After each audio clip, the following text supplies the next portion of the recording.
plight of religious and ethnic minorities under siege in South Asia.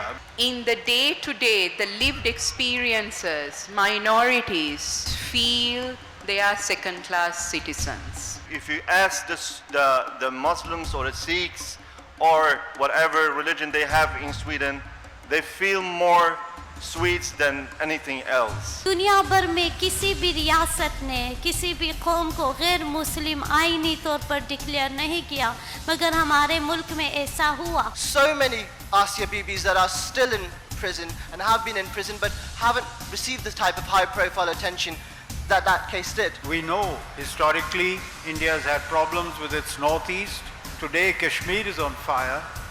The Sikh cauldron is still simmering. जो मजहबी या नस्ली जो अक़लियतों का मसला है वो सियासी मसला है. Often religion is used as a tool to fuel conflicts. The moment you start not speaking up, that's a win to the other side.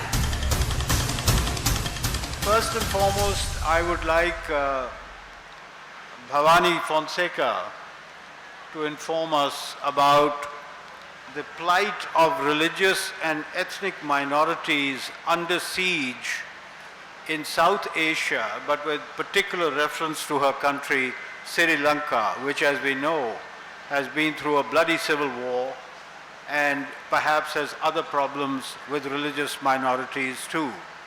Ms. Fonseka. Before I start, I think one of the things I think we need to acknowledge, having read about the context and the challenges in the region, from Pakistan to Afghanistan, India, Bangladesh, Nepal, Sri Lanka, there are commonalities, and I think it's very important to recognize those commonalities in terms of cycles of violence, conflict, wars, and I think every country in our region, in the South Asian context, has experienced this. But also in terms of governance, the authoritarian governance that we've seen in several countries. I speak very much with experience in Sri Lanka, where authoritarian regimes have impacted fundamental rights, human rights, but also threatened and undermined the rule of law. So in terms of independent institutions like the judiciary, Human Rights Commission, media.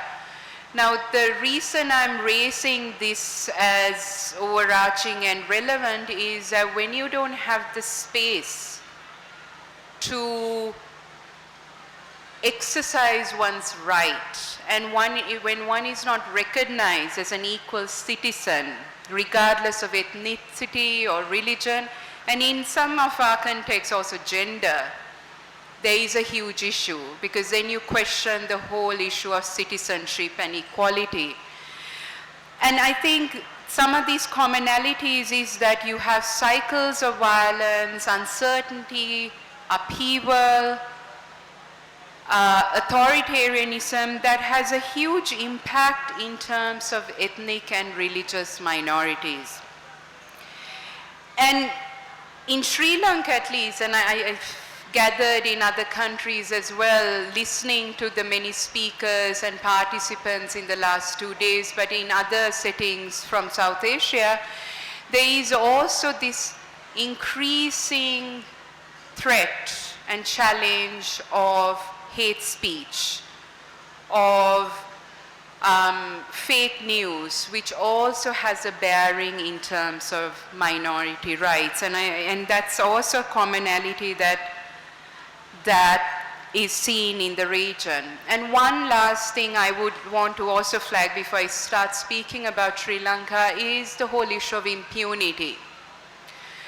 With the various other challenges, the fact that attacks against ethnic and religious minorities in many contexts, many instances go unaccounted for, where perpetrators are free and are not held to account on the attacks they face, leads to a culture of impunity, leads to a situation where you question whether minorities, be it ethnic or religion, are treated differently or recognized as different citizens. So these are broad issues that I think we need to keep in mind when talking about this issue. But coming to Sri Lanka, and since we don't have a lot of time, I just want to quickly flag a couple of issues. Some of you may know, and some of you might be new to the Sri Lankan context, we've had decades of conflict. And that is something that's seen because of the discrimination faced by the minorities, specifically the Tamil ethnic minority. And because of these discriminatory policies and practices, what we saw was from the 40s, 50s, we saw ethnic polarization and discrimination leading to numerous conflicts. This started in the 1980s to a near 3-decade ethnic war, which ended in 2009, ended rather bloodily in a way where there were thousands, tens of thousands killed and disappeared, mostly the ethnic minorities, the Tamils. But during the war, we saw cycles of violence which attacked, targeted minority communities. And in that, we saw both two communities coming under attack. One was the Tamil community and one were the Muslims. And I think it's important to recognize the complexity of this, and I don't think I can do justice in 10 minutes to this issue, is that decades of targeted attacks, threats, discriminatory policies have led to this belief in certain sections of Sri Lanka where the majority community is seen as supreme, unfortunately.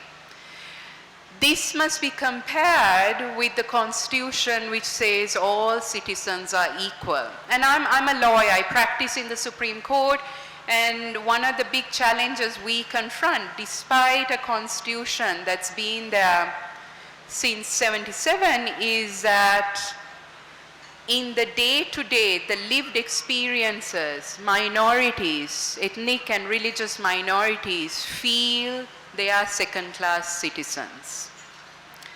So you have structural discrimination, structural violence that's been there for decades. And we've also had successive governments that has contributed to this practice, the thinking, where the majority is seen as supreme. So we have a problem in Sri Lanka, but I suspect in other countries in the region, where one community is treated in a different way. One is held supreme, one is treated targeted either by policies or violence. So in Sri Lanka, what led to this war was decades of tensions, violence. The war ended brutally in 2009, and unfortunately, even in the post-war period, we haven't seen real efforts at addressing these structural issues of discrimination and violence. And that is a huge challenge we face even 10 years after the end of the war.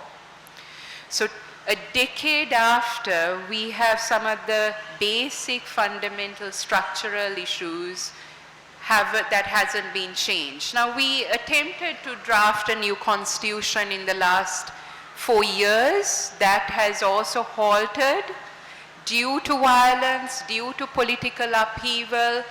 But there was a moment in 2016-17 where we were trying to address some of these ingrained fundamental problems in our society, where citizens feel they are unequal. So where we are now, at least 10 years after the war, is that the basic challenges are still the same. We may have got some problems solved after the war where some of the minorities who were displaced.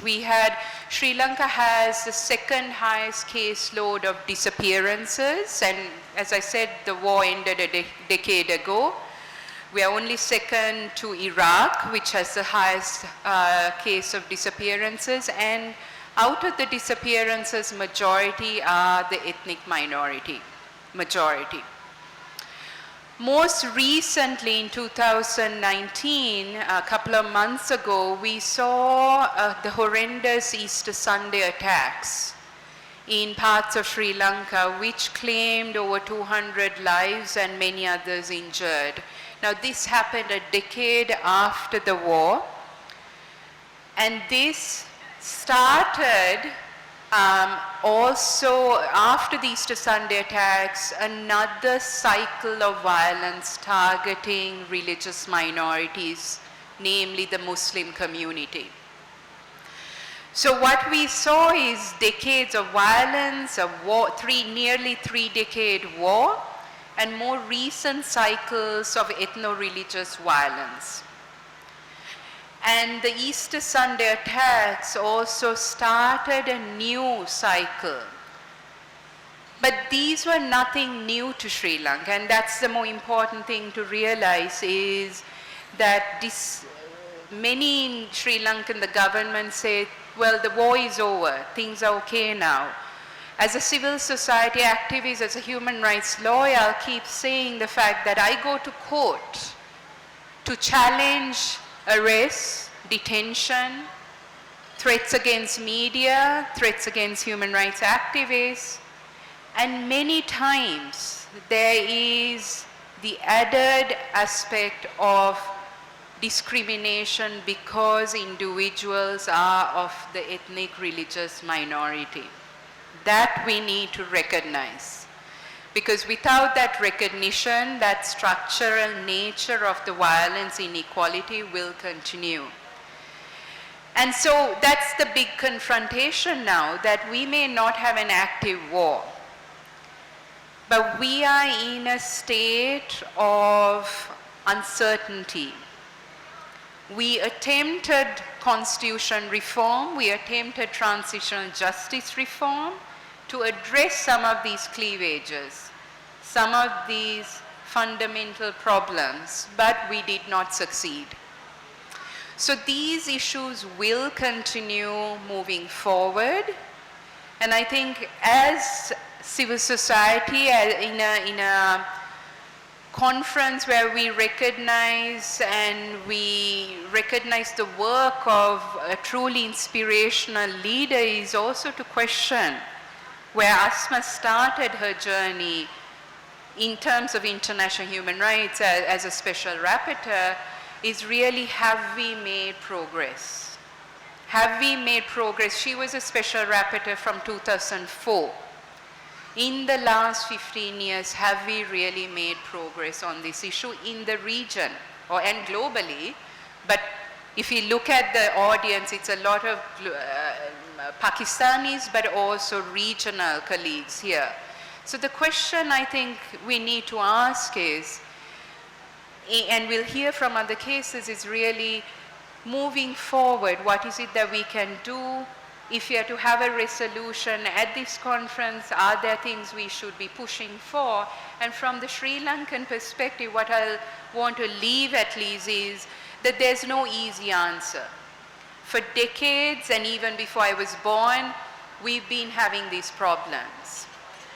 But one of the things that have at least worked to mitigate some of the ethno-religious violence in Sri Lanka is solidarity, is networks. So networks we create in conferences such as this.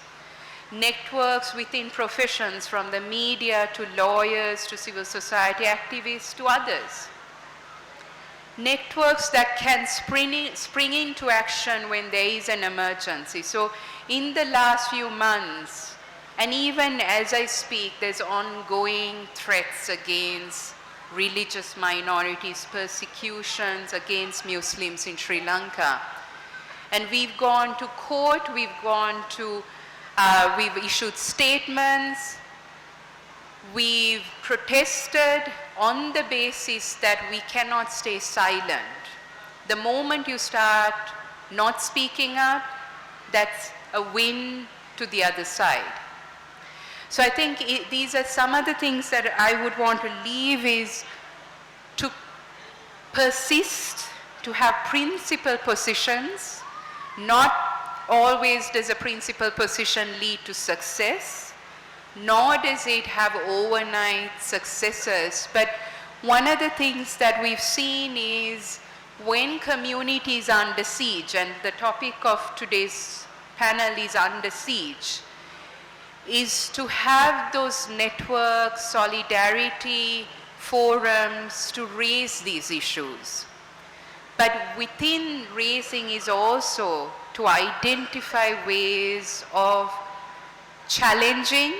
I mean, as a lawyer, I keep challenging. But also to find ways of keeping the issues alive. Thank you, Bhavani. We are privileged to have you here and hear you on your country's in recent years, bloody civil war and a history of all that these kind of bloody civil wars, especially on an ethnic basis, bring in their wake, which include human rights violations, excesses, and disappearances. And perhaps it is befitting that today we are talking about these issues in the context of South Asia, and a befitting tribute to Asma Jahangir, in whose name this conference is being held, for her lifelong struggle for ethnic, religious minorities, human rights, and so many other issues, some of which I had the privilege of working with her on. So we have heard a bit about one country in South Asia. There's a lot more to cover. So without further ado, what I shall do is ask Mr. Zana Muhammad, Director of the Ibn Rushd Study Association in Sweden, to enlighten us from his perspective, which may be a European perspective. But let me add a biographical note. In origin, Mr. Muhammad is a Kurd, and his family moved to Sweden a long time ago. So he brings not just a European perspective, but perhaps also an Asian one. Thank you, Mr. Muhammad. Bismillah ar-Rahman ar-Rahim. Assalamu alaikum. Let me begin with thanking the Swedish Embassy and the organizers for inviting us and letting us be a part of such a great gathering in spirit of such a great role model, activist, and front figure for human rights. I feel honored and at the same time humble. When it comes to minorities, we as Muslims we know how it feels. We know how it feels because we are a minority in Sweden. Muslims are almost 5% of the population in Sweden, but still is not the same as being a minority in Pakistan or somewhere else. We have our own struggles.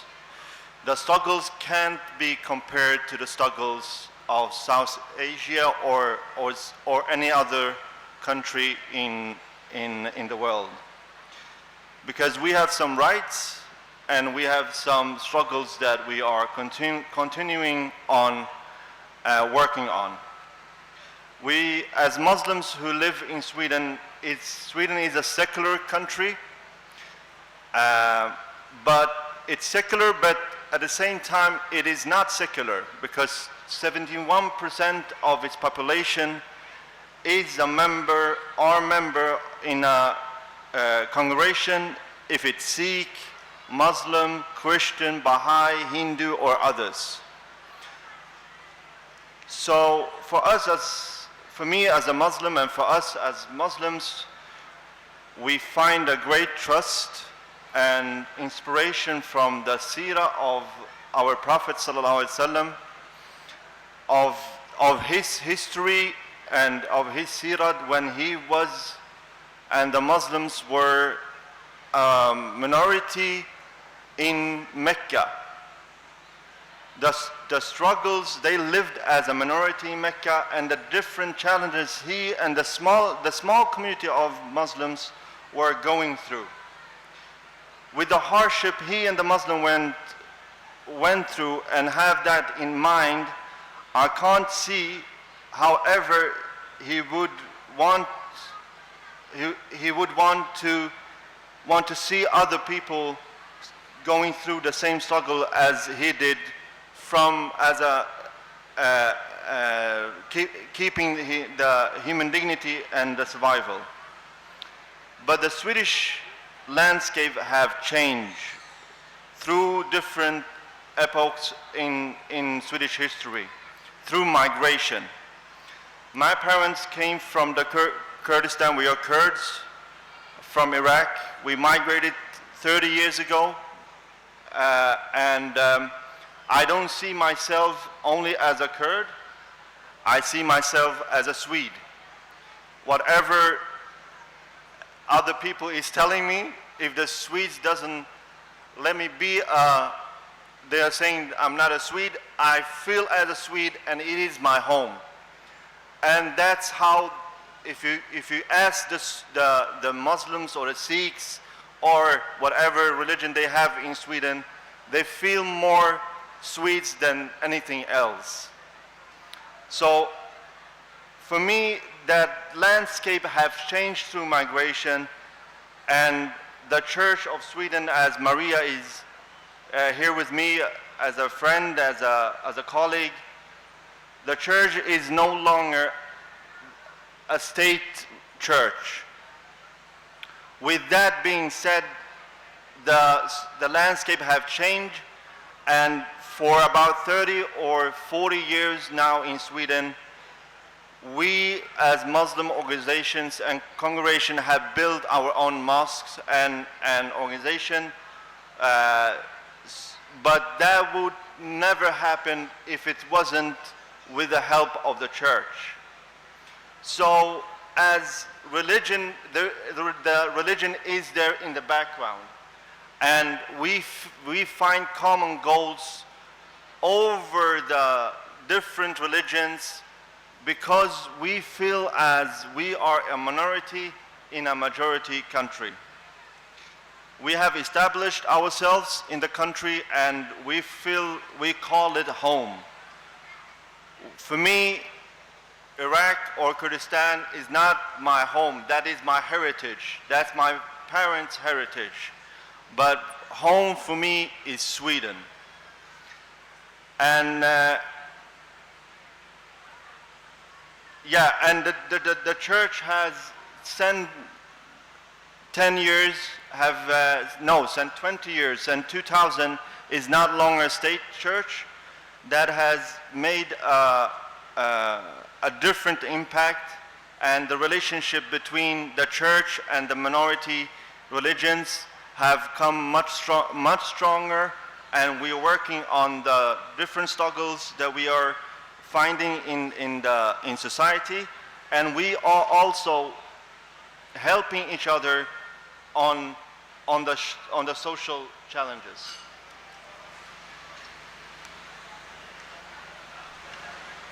Thank you, Zana Muhammad.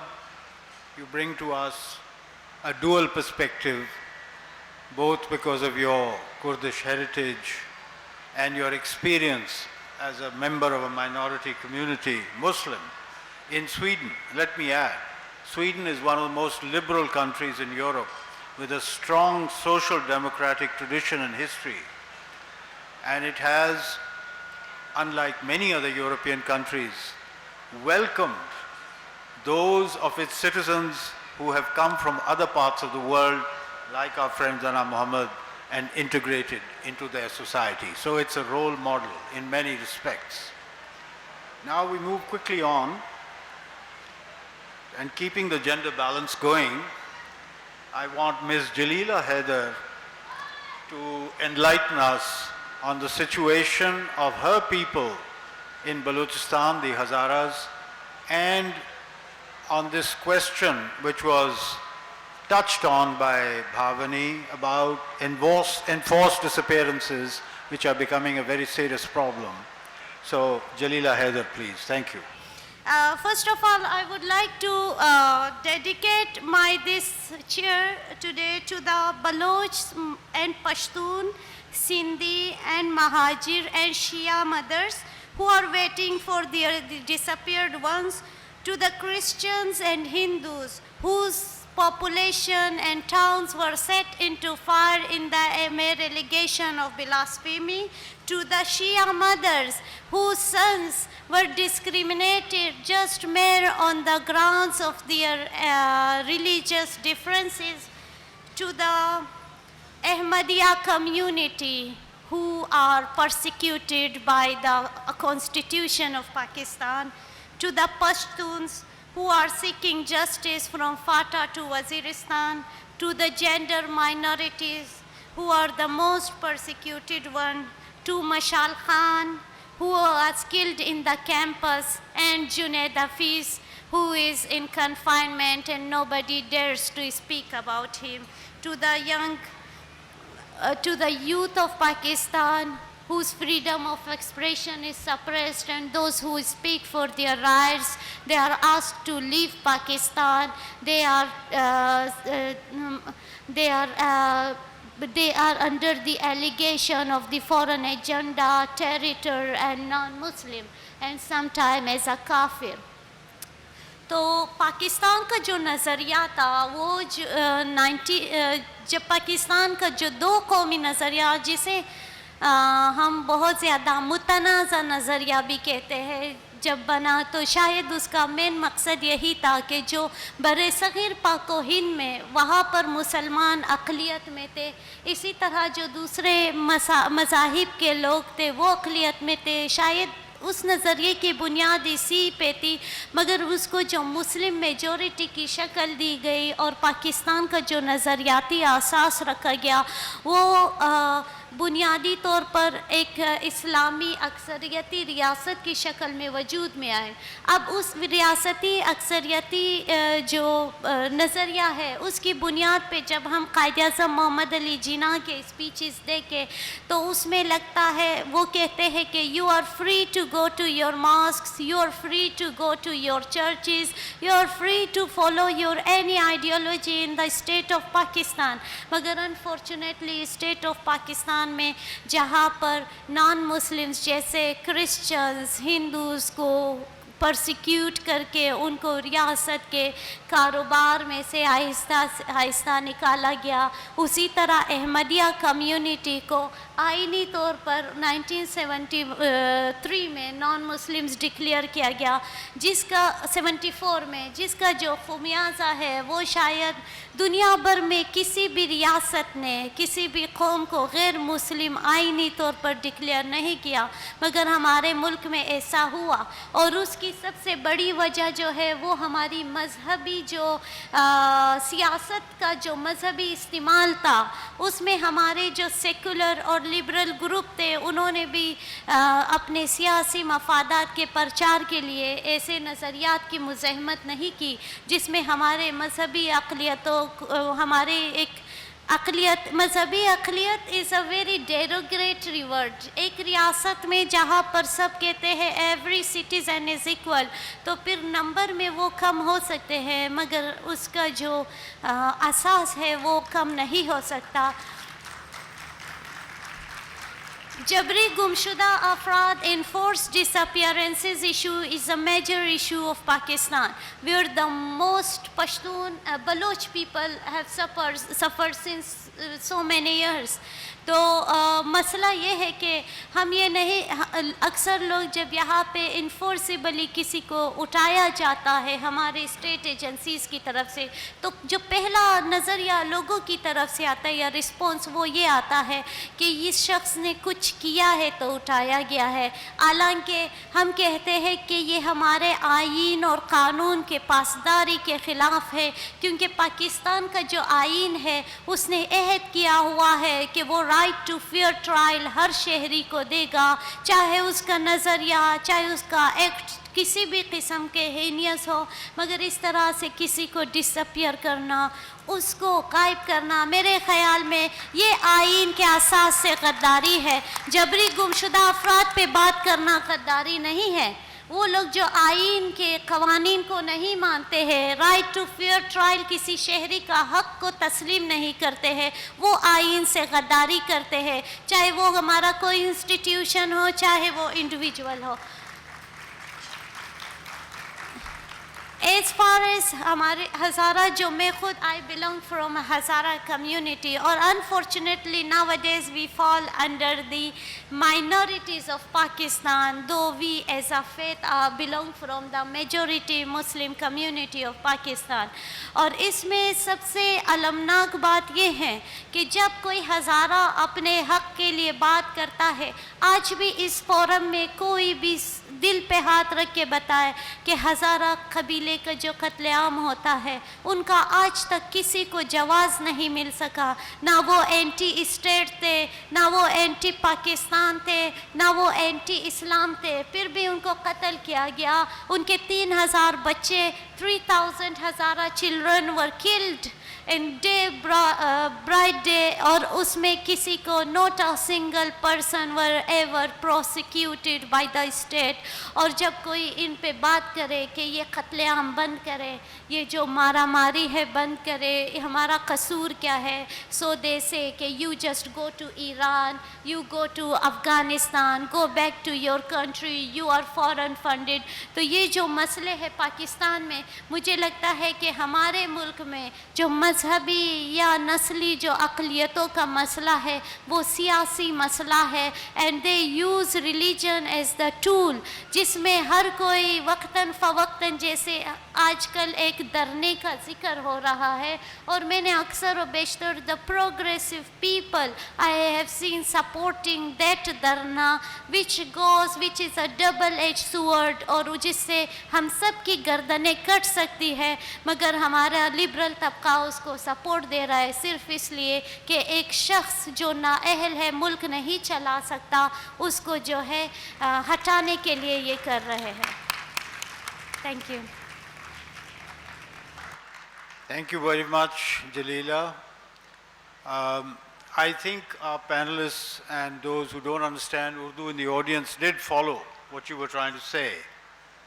I can tell you from my own knowledge and experience that there is no more peace-loving, peaceful, hard-working community in Balochistan than the Hazaras. And they are being butchered, not for anything they have done, but simply because they have a faith which is in some respects different from the majority. What a sad comment that is. What has happened to the message of Islam that has been so distorted that, people are resorting to bloodshed and massacre merely because of a sectarian divide? And of course, she also dealt with enforced disappearances, which, as I said in the beginning, is becoming a serious problem. We thought at first it was confined to Balochistan, given the insurgency that is raging there. But incrementally, it is becoming a problem in all of Pakistan. And so it is worth reflecting on and trying to do something about. Okay, let's move on. Our next speaker will be Mr. Zimran Samuel, who is a barrister at Doughty Street Chambers and author. I don't have much more information about him, so I'll let him introduce himself properly. I am a barrister in London, practicing in human rights, and teach at the London School of Economics. But I'm actually also here as a very proud Christian, originally from Pakistan. So this topic today is very, very close to my heart. The topic is minorities under siege, and before I came on stage, somebody asked me, isn't it a bit dramatic to say under siege? That sounds a little bit too much. I know there's all sorts of horrible things that happen, but under siege sounds almost apocalyptic and dramatic. But I want to offer some reflections from my own work, working on this issue for about 10 years, 4 or 5 examples of why I think we are under siege as Christians in Pakistan. And the first is the elephant in the room. The first is the one that a lot of people are afraid to talk about, which is blasphemy. Of course, we have these laws since the British times, but they've evolved and been strengthened by successive governments. And the problems with them are very well documented. I can't hope to cover that in the short time I have. But what I can say is, some years ago, on behalf of the Commonwealth Lawyers Association, I helped to carry out a review of blasphemy laws across the whole Commonwealth, and found that actually some Christian countries still have them as well, and many countries still have them. It's not just a problem over here. But what we found is that Pakistan, after carrying out a systematic review of cases, was by far the worst country in terms of the misuse of this law in particular. We all know about the big cases. We all know about the big incidents. What happened to Salman Taseer, Shahbaz Bhatti, the tragic case of Asia Bibi, and actually so many Asia Bibis that are still in prison and have been in prison but haven't received the type of high-profile attention that that case did. In short, my view on the blasphemy laws, that there's been a widespread climate of intimidation that's developed, where lawyers, as a lawyers' conference, we are intimidated now to take on these cases for fear that we'll be abducted, we'll have to leave country, that we'll be killed. Asma was one of the handful of few people that has been championing this and advocating for this without any fear. Are we under siege? The person I spoke to also said, I can see how you could use that phrase under Zia-ul-Haq, but now things are different. But in my lifetime alone, we've seen the mob mentality led by right-wing mullahs leading to tragic consequences. Entire villages burnt, people burnt alive, shot outside courtrooms. The proposition, the acquisition rather, and nationalization of Christian land still going on. I just read recently about the situation at Edwards College in Peshawar. I still see pages in school books which say that Christians and Hindus are worse than Muslims, describing Christians as people that should be limited to sweepers. So yes, we are under siege. And the last example that I wish to give is less documented perhaps than the others I've given, which is that of forced conversions. What is forced conversions? I didn't know this was a problem until about 6 or 7 years ago when I was researching this topic and speaking about it with Asma. A lot of people said that it doesn't really happen, but young girls in very poor Christian villages in Sindh have been and continue to be abducted, often by quite well-known people. They're raped, they're forced to convert, they're forced to marry. And when their families find out where they are, they'll say, I'm sorry, you can't have her back, she's a Muslim now. When they try and do something about it, the level of courtroom intimidation, I've spoken to some of these girls directly, the level of courtroom intimidation they face is astonishing. The room is full of people shouting slogans to put them off. The police are reluctant to take the cases in the first place.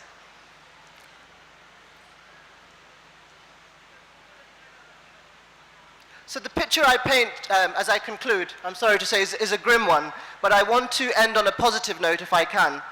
Minorities in Pakistan are strongest, not when we stand up for ourselves, but when our Muslim brothers and sisters stand with us. And that's a change I've begun to see. More of my Muslim colleagues are taking up this cause, both activists and professionally as lawyers.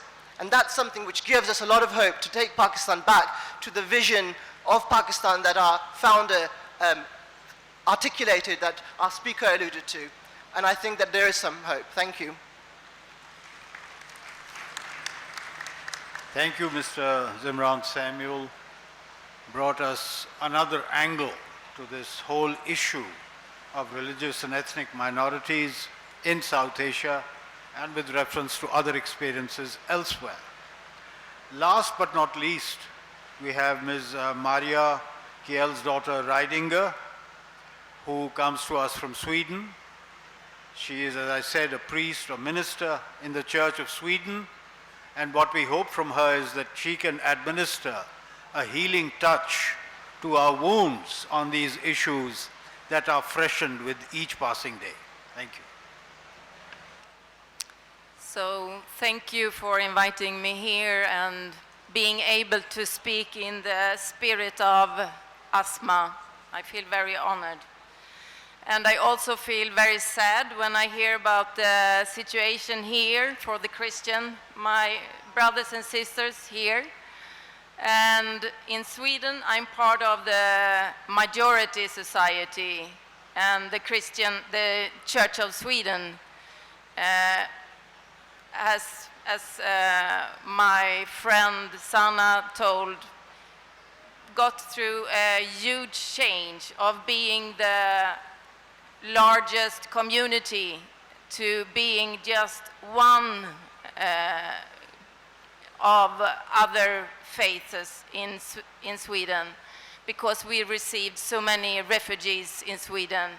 The landscape has totally changed.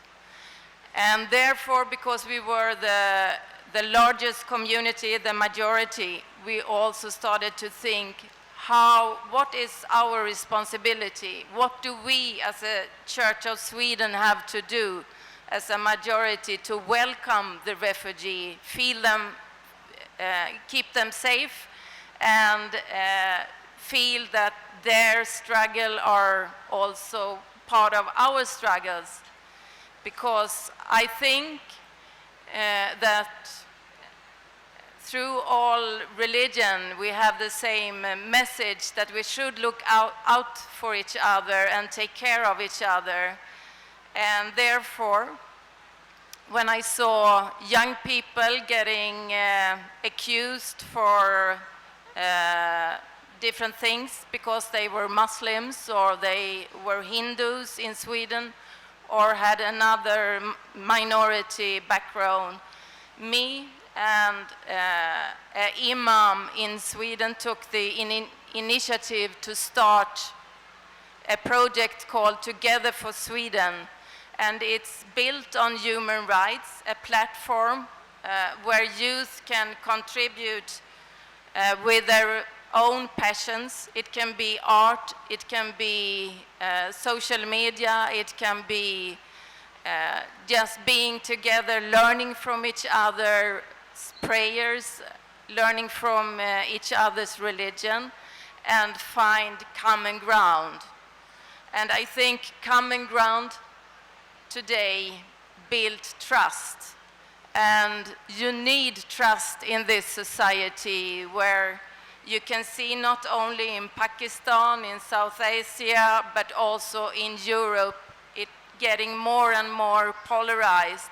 And often religion is used as a tool to fuel conflicts. But I also know, because I've been working for peace, that religion also can be a tool for peace. And I see it daily in my work together with youth. And sometimes it's just needed one courageous person.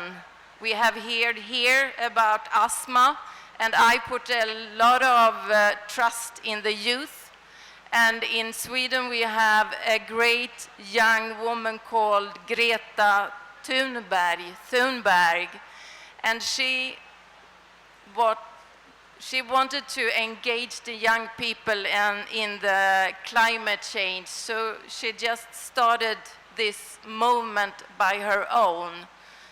And a lot of young people now are in solidarity with her and stepping up in this need of taking care not only of the people but also of the whole planet together. And I think that's also a sign of what young people and women can do together. So I want to just contribute from my perspective and say that it's really possible to work together and focus on trust, building network and relationship. And if you find methods, and I heard a lot of them yesterday because we had a roundtable with different religious leaders, and when I listened, I hear it's a lot of good things going on here in Pakistan that I would love to hear more about and maybe spread in my network. And also if I can share some of the methods or some of the thoughts that we have been working on in Sweden, I will be happy to contribute with that. Thank you. Thank you very much. Maria, she is involved in Sweden in an interfaith dialogue which seeks to bring together not only the majority Christians but also minority religious groups, Muslims, others. And so I think we can see the convergence in ideas that our panel has. And allow me a few remarks. Unfortunately, India is not represented here today. It's such a major country in South Asia because my friend Tapan Bose has been denied a visa. What a shame.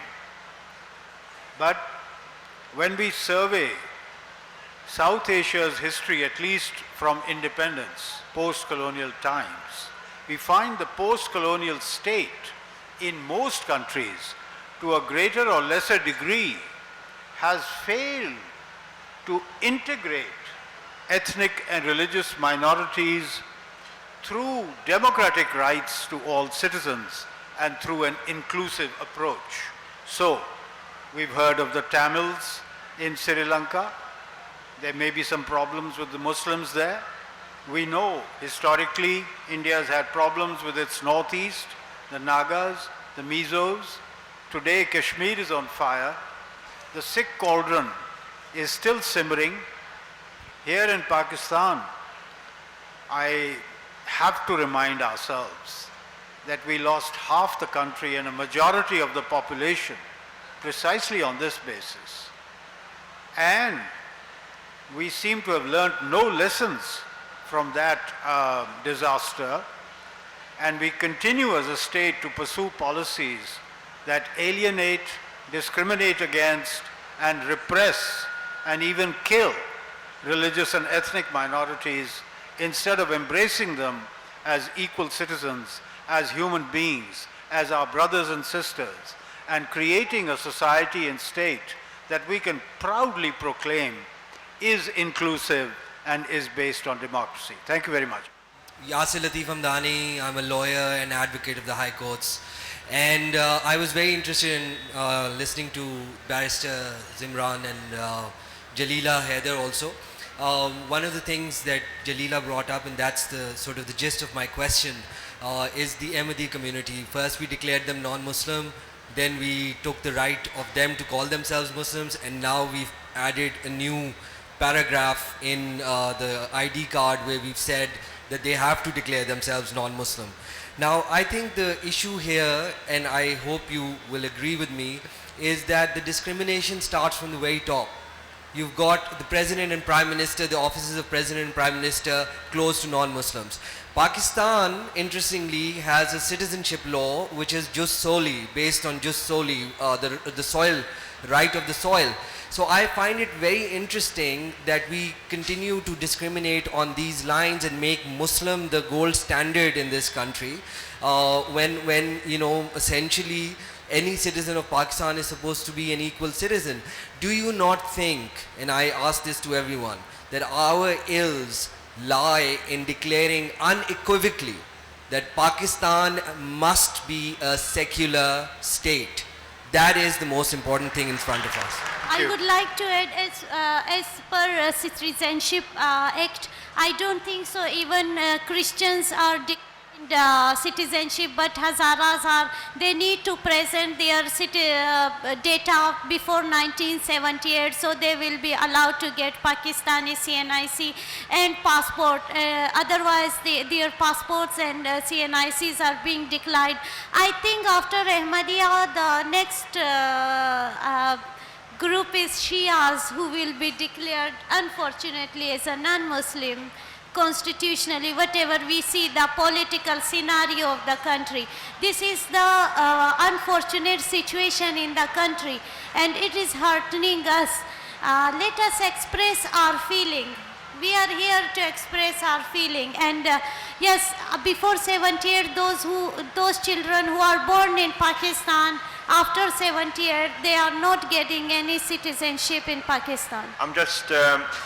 I'm not familiar with the situation in Pakistan. I'm trying to learn, but I mean, a good example to be secular and for inspiration as a Muslim country, how it could work in the Middle East, for example, is Tunisia, that is got the rights of everybody, of every religion, of every citizen. Everybody feels as a citizen. They have their own struggle. They were a voice in the Arab Spring. But what they went through and where they are now is a huge inspiration for me, and I think it could be a huge inspiration for Pakistan.